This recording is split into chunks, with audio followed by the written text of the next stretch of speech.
for today's episode, I went to New Jersey to talk with Danielle Sporkin. She's the Senior Vice President of Media and Marketing Services at Ferrero. Ferrero is home to some of the most iconic brands like Nutella, Kinder, and of course, Ferrero Rocher. In her role, Danielle oversees how Ferrero approaches its digital transformation across North America. She has been instrumental in shaping Ferrero's retail media strategy, which has become one of the most exciting and fast-evolving parts of the marketing landscape. I'm thrilled to dive into Ferrero's journey, learn how Danielle thinks about leadership and career growth, and her perspective on where the industry is heading next. And don't forget that next week on October 2nd, we will start our Retail Intelligence in Action series hosted by Ron Thurston in partnership with Omni-channel, where they will pull back the curtain on what it really takes to lead in an AI-powered world. Here's Paula Macaggi, and this is episode 88 of my show in partnership with Grocery Shop. Welcome to OFFBounds. Danielle, welcome to OFFBounds. A pleasure to have you here. Thank you so much for having me. I'm glad to be here. Well, we're going to talk about some delicious stuff. Let's begin with Ferrero. If I tell anybody that I'm going to interview Ferrero, everybody thinks about Ferrero Rocher.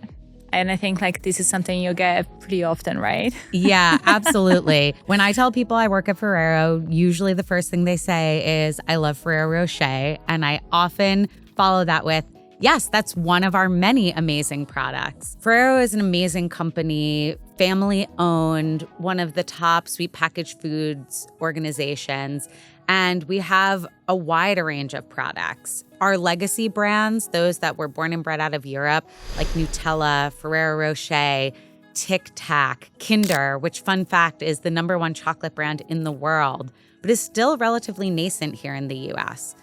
On top of that, we have what we affectionately call our local jewels, American-born and bred brands that through strategic acquisition, we've added to the Ferrero family. Things like Butterfinger, Baby Ruth, 100 Grand, Crunch Bar, and our expanding cookies portfolio with Keebler, Famous Amos, Mothers. So needless to say, we have many delicious treats within our portfolio, and we're continuing to expand. In the past year, we've entered into the better for you space with our acquisition of Power Crunch, and there's more on the horizon. So there's so much opportunity. It's such an amazing organization to work for, and I'm excited to talk today more about it. Yes, absolutely. I'm sure everybody that is listening to us right now, they're thinking about their snack now. They're like, maybe I should get something before I listen to the rest of this interview. Absolutely. Pause right now, go grab your favorite Ferrero product and munch on it while we have this conversation. And what kind of products are actually growing more here in the US? The nice thing about having the breadth and depth of our portfolio is we're seeing growth in many different areas. Been on this amazing growth trajectory, and it's not stopping. We're continuing to think about introducing new products. We just launched our Ferrero Chocolate Squares, new product in the market that we're so excited to be entered into the bagged chocolate space. And again, we're just continuing to see that growth and development, and we're really excited about the trajectory that we're on. And you've been in the company for about 2 years. Yes. And I think all your friends and family were like, oh yes, thank goodness. Ro is SVP of Media and Marketing Services. What exactly do you do? Yeah, for sure. Well, after over 15 years in the agency space, spending a lot of time as a strategic leader and consultant to clients, it was really exciting to move over onto the client side, the manufacturing side, and get inside an organization and see how it operates from the inside out. So in my role, I oversee our paid media team, as well as our consumer and shopper insights. And I've also been very involved in our digital transformation journey. What I love about my job is it's not the same every single day. I get to experience so many different things. One day I might be sitting in a research review of our latest advertising campaign, see how consumers have responded to the messaging. The next day we're sitting with our media agency talking about some tactics that we're about to put into market for our next big campaign. And then later I might be sitting in a customer JBP meeting thinking about how retail media can continue to drive our consideration and conversion, our relationship with that retailer. So I love the fact that my role is very dynamic. I get to experience lots of different things, learn lots of different things. And I love the fact that I collaborate with so many cross-functional partners. I'm working with the marketing team. I'm working with our trade marketing and sales teams. with our e-commerce team, with IT. I get to work with so many amazing colleagues that have so many different skills and capabilities. It's really been an amazing growth opportunity for me. Yeah, no time to get bored at work. Never. So like digital transformation is such a broad topic, right? Like it means so many different things for different companies. What it means for Ferrero, because I know Ferrero has its heritage plus innovation that must influence your digital transformation, right? Absolutely. At the end of the day, when we think about digital transformation, it's really how do we leverage data and technology to get closer to our consumers and to our customers. So that might be better and sharper insights that can make us more informed in the way that we speak with our consumers and customers. It might be translating that into more personalized messaging or personalized activation for specific customers. And it's for our employees thinking about using things like automation and AI. So we spend less time data mining and more time using our smarts to figure out the insights and what it means for business growth. Yeah, it's more like asking the right questions than digging into like what could be the answers, right? Yeah, I had a friend who used to say data everywhere, but not a drop to drink. And we are so blessed in this digital age that there's so much data available, but it can turn into analysis paralysis.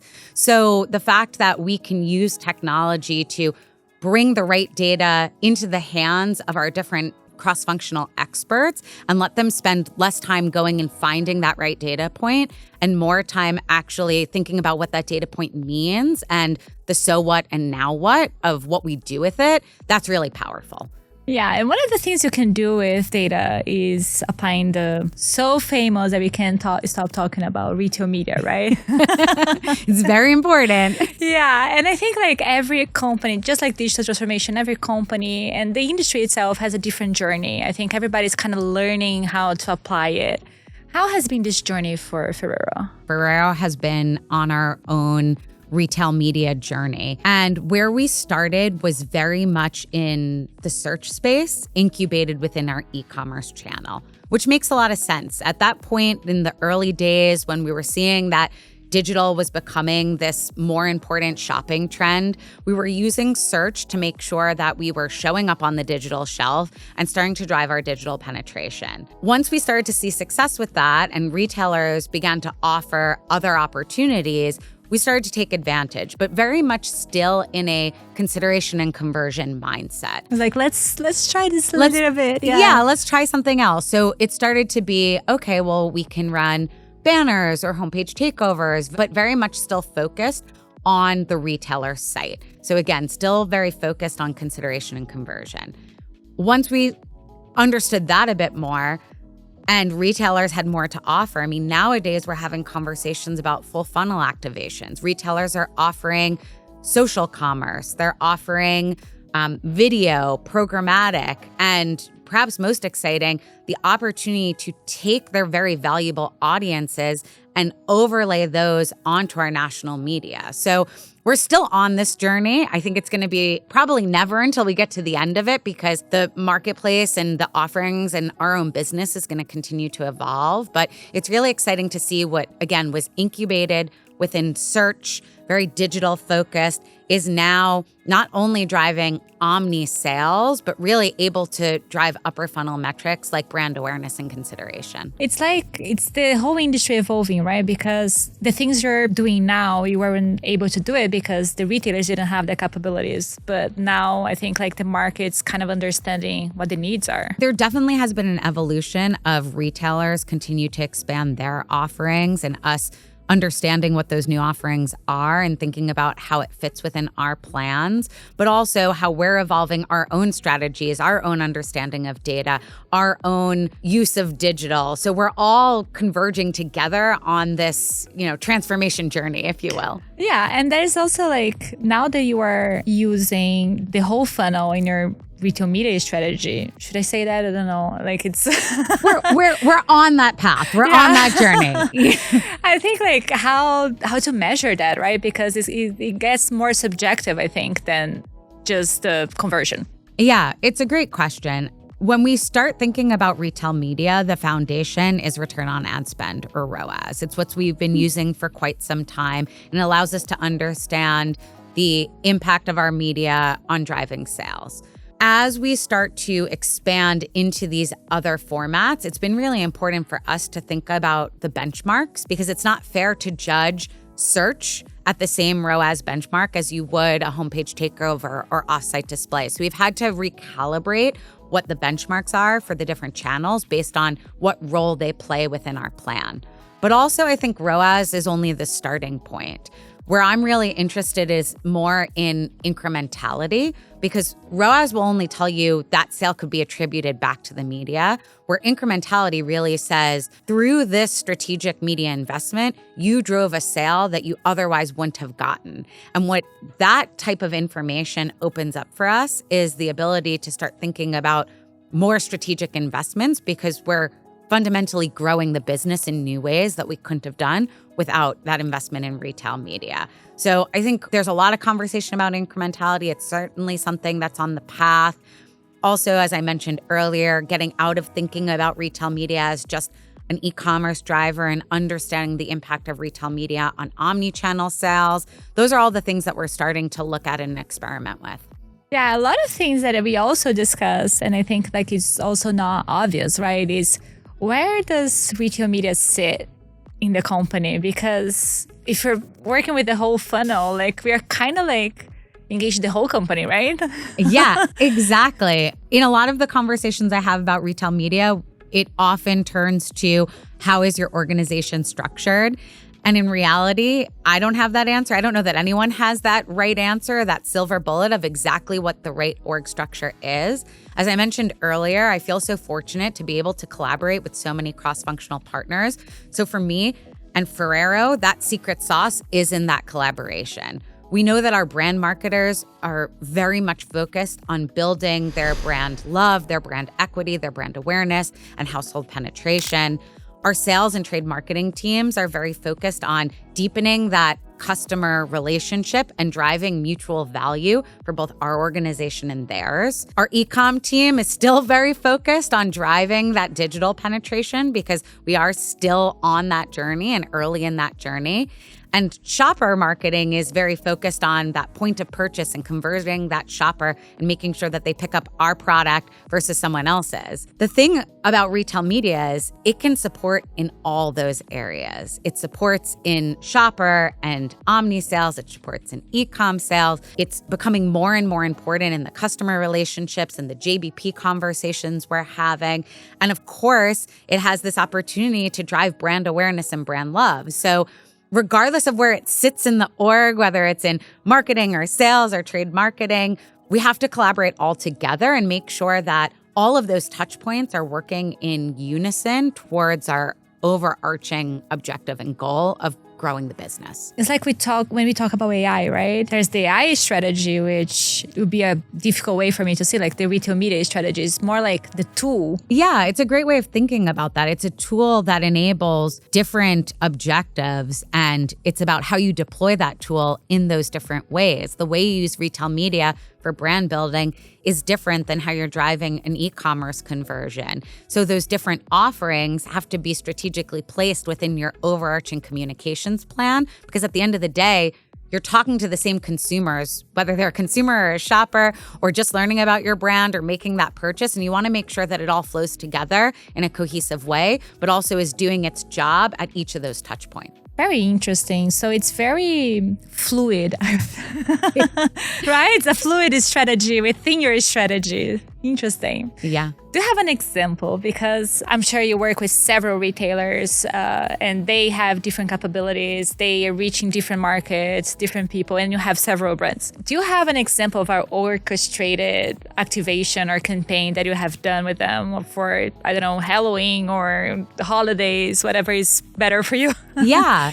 I mean, you mentioned Halloween, and of course it's September, so we're all getting excited about Halloween season. It is the Super Bowl of candy, so to speak. So I think that's really top of mind. And when we think about an orchestrated strategy for Halloween, when it comes to Halloween purchases, it's all about your assorted bulk bags, right? Going out and purchasing for trick-or-treating, that's the workhorse in the Halloween set. But when we think about our brand building, it's about individual brands. So the way that we orchestrate a unified Halloween strategy is in our upper funnel media, thinking our television, our social, our online video. We're really thinking about building our individual brands and our hero brands like Kinder Bueno and Butterfinger. But when we're thinking about our e-commerce retail media shop-com strategy, we're considering our whole portfolio because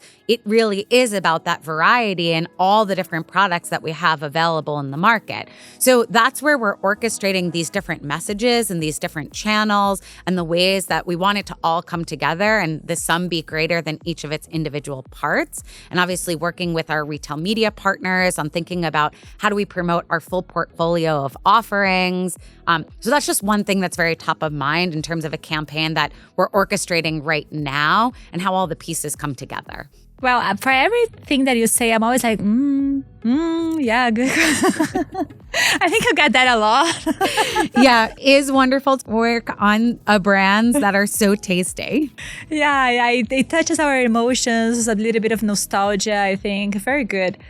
But retail media continues to evolve, right? Where do you think we're going to get with retail media in the next 3 to 5 years? It's a great question. And I do wish that I had a crystal ball to know because We're all it would guessing. be very lucrative. I'm not going to hold you accountable.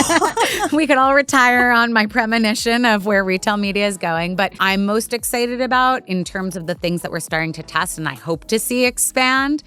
I think first and foremost, I mentioned earlier audience syndication and being able to take those audiences off of the retailer sites and start to leverage them in more mass media channels. We started to experiment with this, leveraging retailer data to understand how we can find more addressable audiences and speak to them in more precise ways with messages that meet their specific needs.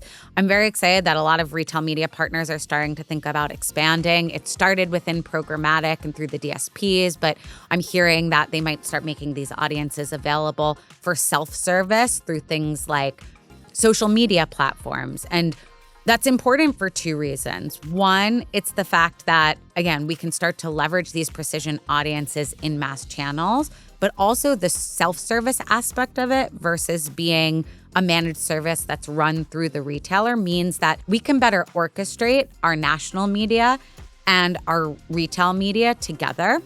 Because as we think about moving further up funnel, one of the concerns that I have is how do we ensure that we're not just duplicating audiences? How do we make sure that we're actually reaching more unique individuals versus reaching the same people over and over? And I think a lot about the consumer experience and making sure that it's a valuable consumer experience. Not overwhelming. Or just over frequencying because we think that it's different audiences. So the ability to take those audiences and manage it as part of a larger buy and make sure that we're deduplicating the audiences or thinking about the overall frequency or thinking about the message track that they're getting, that's going to bring a better consumer experience. It's going to make our brand stand out in better ways and ultimately get people down the funnel to the point of purchase and spend with our retail partners. We're going to see each other very soon in Vegas. Yeah. You're going to be on stage talking about retail media. Why do you think it's important for professionals to come to a grocery shop? Yeah, well, it's my first time, so I haven't been before, but I'm really excited about the opportunity. And you can ask me that question again afterwards, and I'll probably even have more insights to share. But we catch up over there. we'll have a follow-up podcast. Yeah. My background, as I said, comes from the media agency background, more full funnel. I didn't come up through kind of the e-commerce trade marketing space. But as these worlds are colliding and as retail media is no longer just about driving sales and conversion, but really starting to be a full funnel communications and branding channel, I think it is more important that you get folks like me, that you get marketers, that you get brand leads to be a part of the retailer conversations and the retail media conversations. And the same way to have folks who are very focused in trade marketing and category management and e-commerce also understanding what's going on in the wider media and brand building landscape. So it's all about that sharing of knowledge and expertise to have a more holistic picture of what's going on and how to best leverage it. Yeah, because everybody is also learning how to do it, right? Like it is still something that we are learning every day. So the more I think you can connect with other individuals, the better it is for the business overall. Exactly. And we talk about outside-in thinking. And obviously, we spend a ton of time at Ferrero focused on Ferrero needs, Ferrero priorities. But there is also something valuable about taking a step back and looking around and hearing what others in the space are doing. It could be within our specific categories. It could be even outside in the broader CPG, FMCG, food and beverage space. What are the common challenges that we all have that we're trying to overcome? There's a lot of value in that community and learning from one another. Yeah, and grocery, I think, is a special breed of professionals. It's such a challenging environment, right? Like, especially now. But there's something, we were just talking about how the brands cause us emotion, right? Like, you have so much access to data, to metrics, to figuring out consumer behavior. How do you balance like the art of branding and the results and measurements of data? Yeah, it's a great question, that art and science, and how do you bring it all together? And as I mentioned earlier, we're so privileged to have so much data, but it can also be paralyzing, and you can get so fixated on that next conversion or driving up that ROAS that you could start to lose the forest for the trees. So again, I'm going to sound like a broken record, but that collaboration and bringing those different points of view to the table, I think help keep me at least grounded. Someone who's like, hey, in all the different aspects. Yeah, and all the different things that they're focused on and making sure that you're having a balanced perspective. And I think there's a lot of value in using data. I mean, we're an organization that believes a lot in data and using data to understand our communications and what's going to resonate and to test our product innovations to see, what's going to be the best to put into markets. We're using data everywhere along the journey of our product and communication, but there is also that gut and listening to consumers and making sure that you're keeping in mind that brand love and that ultimate goal. Because if you get so stuck in the flywheel of conversions and you're not nurturing your brands for the long term, you have to balance that short and long term. And I think one thing Ferrero does really well is taking a strategic long-term view at the company corporate level, and then that infuses itself down into every individual function and team. Yeah, and it leans into the heritage of the Italian, like I think like it has a strong soul. Yeah. I mean, we say transform by preserving, and there's certain things that are fundamental to Ferrero, our belief in quality and integrity, those family values that are our North Star and reign true in everything that we do. That said, we are embracing the future that we talked about with this transformation and the use of data and AI, but it's always at the end of the day to better speak to and serve our consumers and our customer retail partners, who are the ones that ultimately facilitate getting our amazing products in the hands of our consumers. So it's always with that same vision in mind. And as we said, like retail media, new tools that we can use to facilitate it. Yeah. And we talked briefly about your background, but you had a very interesting unlinear career path, let's say. How was this for you? What guided you through your career? When you felt that you needed to make some decisions on your career, what were you looking for? I have had a nonlinear path, and I think a lot of it is driven by my curiosity and my desire to learn. I've worked on a lot of different categories in my career. I've been in the CPG space. I've been in technology. I've been in QSR. I've been in entertainment. And while they're very different, I think there's some fundamentals that are still the same, as we were talking about brand building and the use of data. So every move in my career, certainly compensation and, work-life balance are important, but one of the driving forces is what do I think I can learn through this experience? And how will I be able to take those learnings to the next role and the next role and build that encyclopedia of knowledge that I can bring to every new experience and challenge and opportunity. You have a kid, right? I do. I have a 4-year-old son. He just turned 4. He must love your job. He does enjoy the treats that we bring home.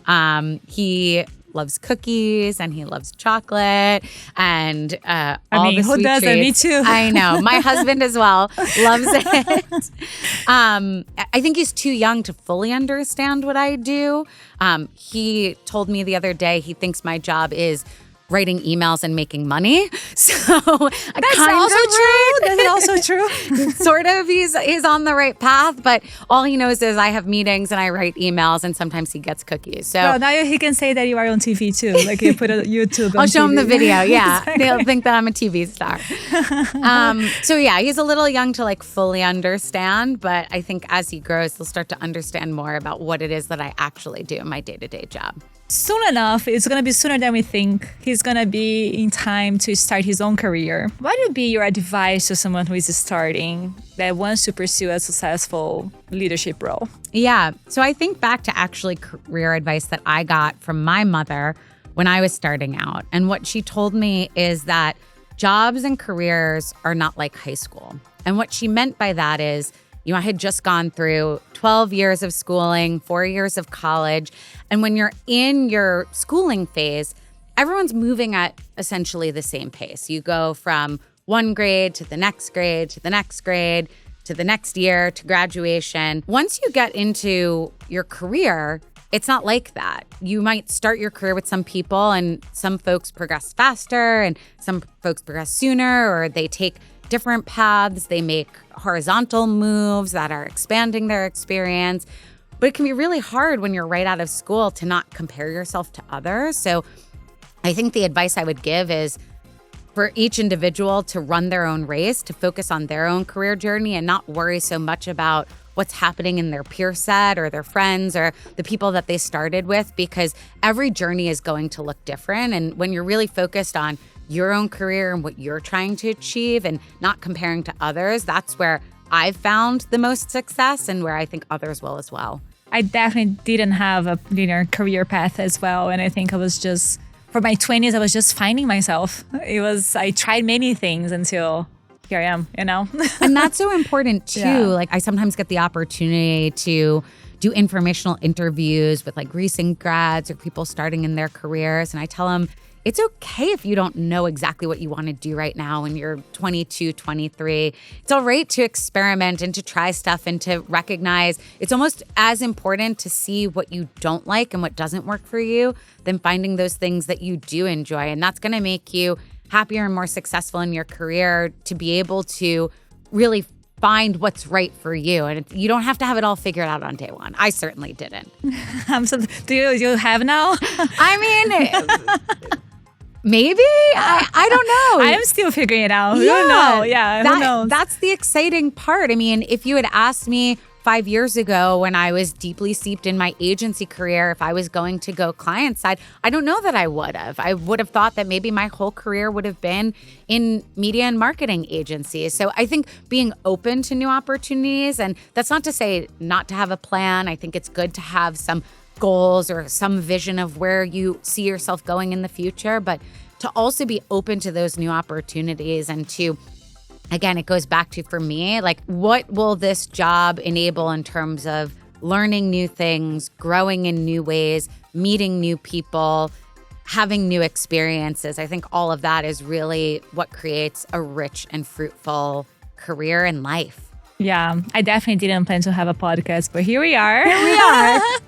Danielle, thank you so much. I'll see you in Vegas. And thank you so much for being so awesome and sharing so much with us. Thank you so much for having me. It's been a pleasure.